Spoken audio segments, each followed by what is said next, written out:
У нас на минулом тижні розстріляли 2 чоловік. І час, який пройшов поміж гэтым моментом, пройшов год, нават трошку менш. Нават менш. І калі вы кажаце пра памылку судовую, то вы мусіце не забываць, што вот гэтага часу якраз таки вельмі і вельмі мала. Нават пра тое, а мы зараз з вами кажам пра смяротнае пакаранне, ці патрэбна ў нашай краіне, не забываем.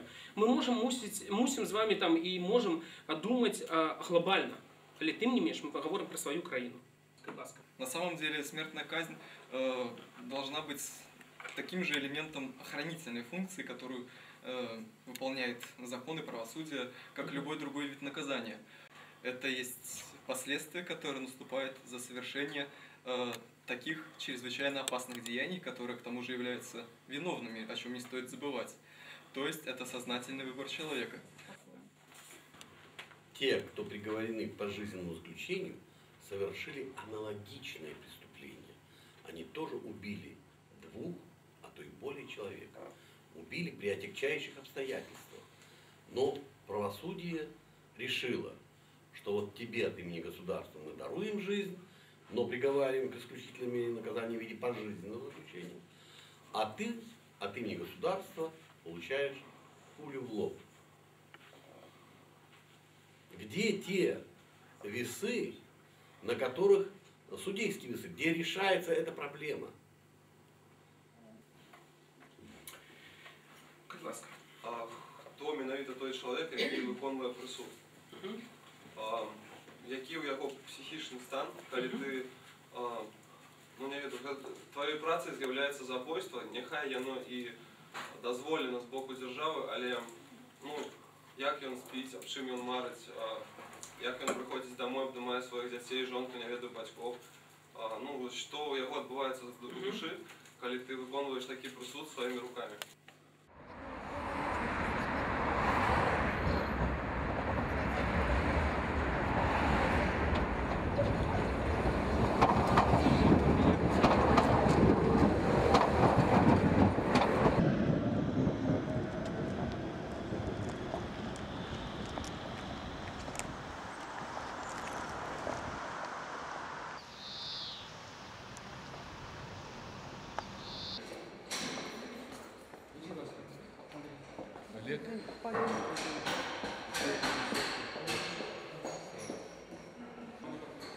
Конечно, испытывает эмоции.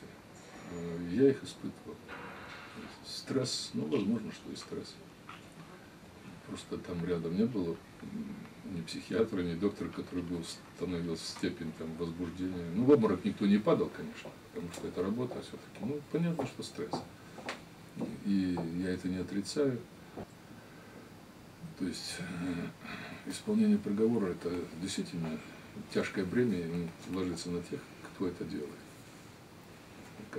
Убить человека, который тебе лично плохого ничего не сделал, без злости, без накала страстей, это сложно. Вот. Смерть – это убийство, но убийство оно всегда безнаказанно не проходит. Это на войне человек там стреляет там, с большого расстояния, не знает, попал, не попал, там, в общем-то, в него стреляют тоже, а это немножко другое.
А там степень вины, вы думаете, что тот, который на курок нажимает, он чувствует себя виноватее других, там эта вина на всех разделяется. Один держит, второй на курок нажимает, поэтому, в общем-то, особенно и не выделялись, кто стрелял, кто держал. Поэтому и группа засекречена, даже близкие родственники никто не знал, даже коллеги не знали, кто чем занимается.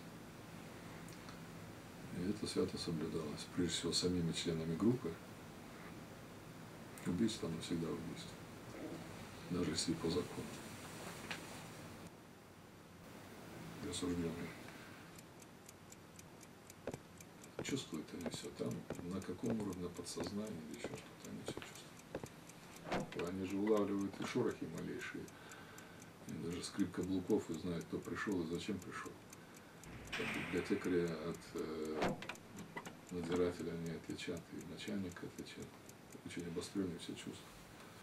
Но он знает по количеству шагов, сколько человек пришло, зачем там. Если количество шагов превышает какие-то нормы, такие стандартные, там, то уже они понимают, что это пришли не книги выдавать. Лица, в отношении которых исполнен смертный приговор, в карточке пишется 3 слова. Убыл по приговору. Никто не имеет права написать ничего другого. И никто не имеет права толковать эти слова, даже я. Мы не обязаны были расшифровывать. Эту фразу придумал не я. Эта фраза еще шла от МВД СССР, она, наверное, от НКВД. Вот.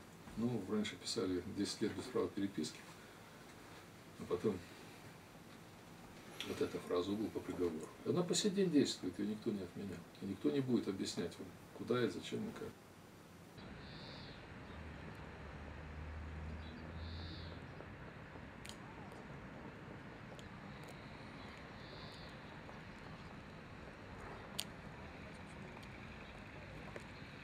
Одно время очень плотно общались с Зинаидой Гончар, и она все время вот про этот пистолет не могла понять, то есть почему его использовали именно вот этот пистолет, хотя могли использовать что-то другое для внесудебной казни. Здесь пистолет приобретает, скорее всего, ритуальное значение. Все-таки человека не просто убивают, а казнят. Ну и как моральное оправдание для исполнителей. Вот. А именно выдача этого оружия позволила мне сделать выводы о существовании некой такой секретной группе, которая зачем-то его использовала. Ну, потом сопоставив вот некоторые даты, личности и другие обстоятельства, которые я прочел, увидел, услышал, я пришел к выводу, что он был использован в целях убийства наших оппозиционных политиков. Я в книге об этом писал. Сейчас эта версия, она мне уже более глубоко разработана. Но мы это все пережили уже. Это было во времена репрессий 30-х годов.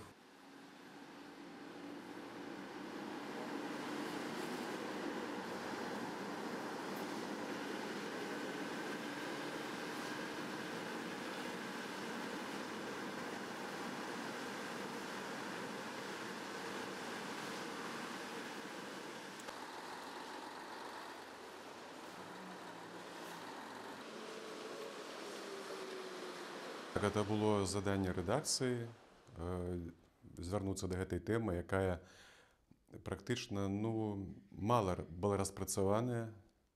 Пра гэта не так многа пісалі у той час.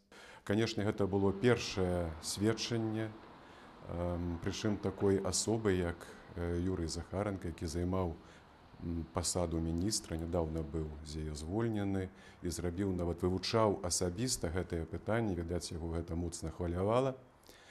У 1998 годзе, практычна за год да знікнення Юрія Захаранкі, ён пагадзіўся распавесці, прывесці вось гэтыя факты, як жа выконваліся прысуды. Яны проста сапраўды, калі гэта ўсё чытаць, гэта проста жахліва. Таму што так, як яны гэта выконваюць, так, як гэта ўсё існуе, гэта проста сведчанне таго, што да чалавека не ставіцца як да чалавека. І вот калі я перачытваю зараз гэты артыкул, то у мяне такое адчуванне, што за гэтыя 10, там больш чым 10 гадоў фактычна нічога не памянялася. Ну а потым мы сустракаліся ўжо недзе праз год, і вот так аказалася, што гэтае інтэрв'ю, якое мы зрабілі з Юрыем Захаранкам, яно было апошнім, калі вот меркаваць па тым зборніку, дзе сабраныя усе інтэрв'ю разам з ім. І фактычна праз тыдзень ўжо з'явілася эта інфармацыя пра тое, што Юрый Захаранка знік. І тады я памятаю, што ён прыехаў вось на легкавіку, гэта была субота, і з ім, здаецца, быў яшчэ адзін кіроўца. І потым мы запісалі вось гэтае апошняе з ім інтэрв'ю. Ён, конечно, быў моцным чалавекам, гэта была асоба, гэта быў характар. Вось. Але мы неяк нават пажартавалі, што вот генерал не ездзіць без аховы. То есть у той час ужо адчувалася, што вот гэтыя хмары над ім ходзяць, што, як мы там і пісалі, што за ім аб'яўленае гэтае паляванне. Ён, відаць, адчуваў гэты ціск, адчуваў нейкую небяспеку. І фактычна цяпер, калі я чытаю сведчанні таго ж Олега Алкаева, таго ж Уладзіміра Барадача, у мяне такое адчуванне і такое пытанне вось узнікае, а ці не перажыў сам Юрый Захаранка вось тое, пра што ён расказаў яшчэ ў першым інтэрв'ю пра тое смяротнае пакаранне.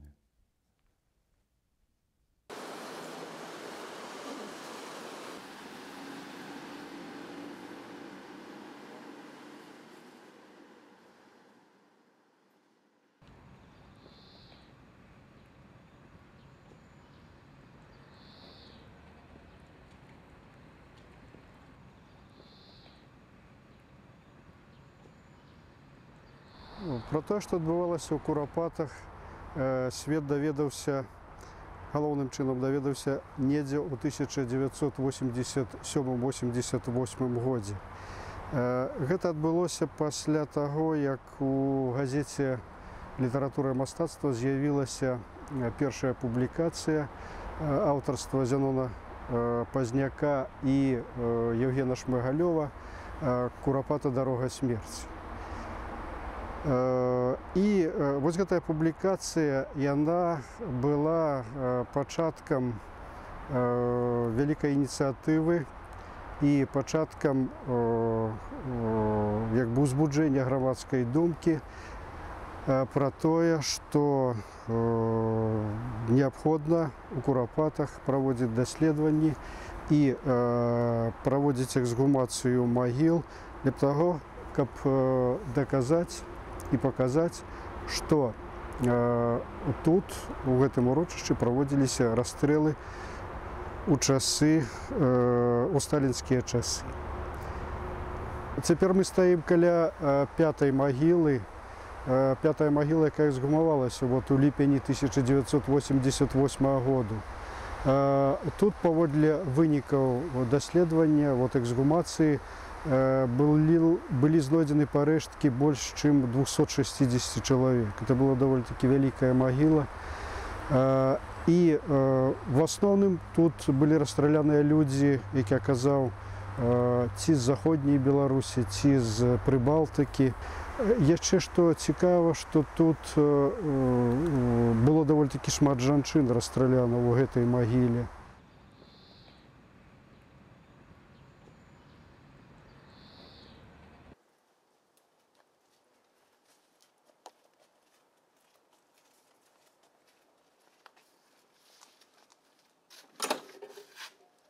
Прошу.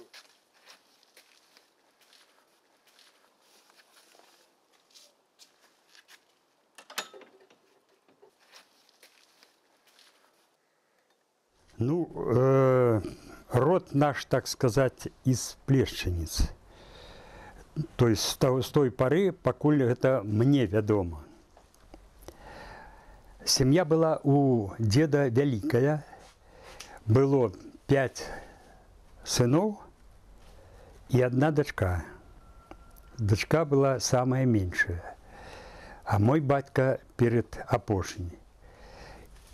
Самый старейший Осип.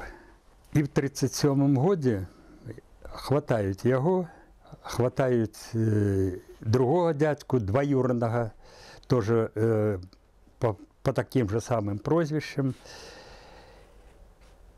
И хватают моего батьку. Батька у Плешніцах, это же была приграничная зона, у нас погранзастава. Что здарилося с теми, мы только доведались у 56 году. Ну, вы же знаете, який час. Усе боялись лишнее слово сказать. А батьку там месяца 3 или 4 тримали, все выбивали из его показаний, что он польский шпион, но он не дал таких показаний. И коротей батьку отпустили, но дядьку уже в этот час расстреляли. А уже конкретно я особисто доведался, вот из газет уже у 90-м эти спицы репрессованных, что расстреляли в Куропатах, прозвища обоих. Один двоюродный Соколы, там есть вёска под Плешницами, а вторые вот родом с Рудни. Я супраць смяротнага пакарання. Памылкі могуць быць у любога. І караць смерцю тое, што дано Богам, это ну, просто бесчалавечна. Ну, гэтая ўлада ёсць спадкаемцай савецкай. Вот мы сейчас бачым і лінію Сталіна, і гэтыя помнікі, і змаганне за тое, чтобы беларуская культура і мова не жила. Тыя ж самыя метады. Яны по-другому не умеют.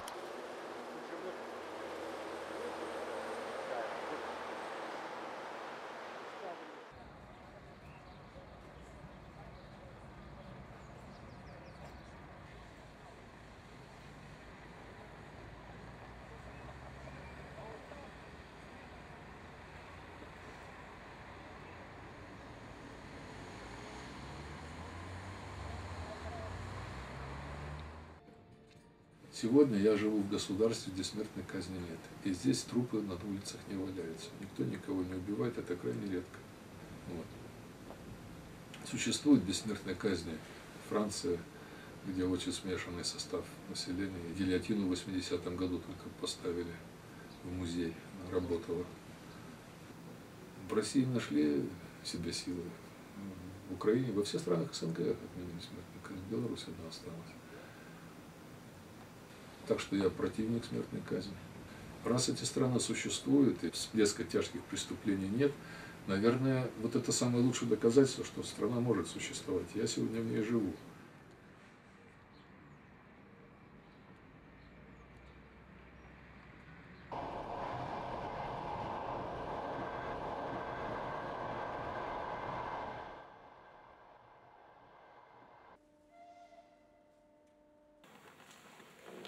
Мы знаем историю нашего же государства, когда от смертных казней отказывалось государство. И вы знаете, все было нормально. Конечно, я и остаюсь очень жестким противником смертных приговоров. Наличие смертной казни еще никого не удержало от совершения этих тяжких преступлений.